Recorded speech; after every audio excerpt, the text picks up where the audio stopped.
One day, Ruby was diagnosed with a severe liver disease. The doctors were clear he needed a transplant. Without one, his future was short.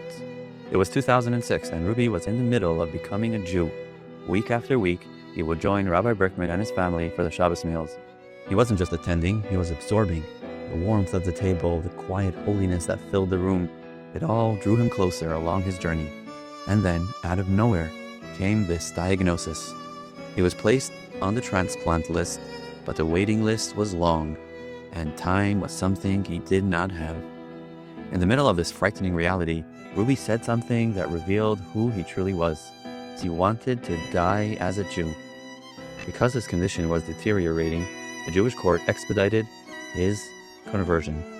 Shortly afterward, Rabbi Brikman took him to pray at the Ohel, the resting place of the Lubavitcher Rebbe. They stood there and poured out their hearts. A short time later, Rabbi Brikman traveled to Montreal for a family wedding. It was a joyous occasion that stretched late into the night. After hours of celebration, he finally went to sleep, exhausted. There was one thing Rabbi Brikman never did. He never turned off his phone. No matter how late, no matter how tired, his phone was always on. If someone needed him, he wanted to be reachable. In the early hours of the morning, while it was still dark, his phone rang. On the other end was the hospital.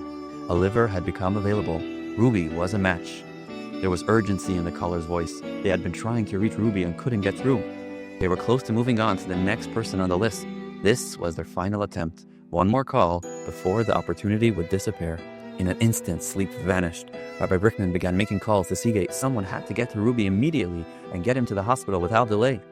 Within minutes, people were mobilized. A car was on the way, and Ruby arrived at the hospital in time. The transplant was successful. Ruby went on to live another 15 years with lots of mitzvahs. That was Rabbi Brikman.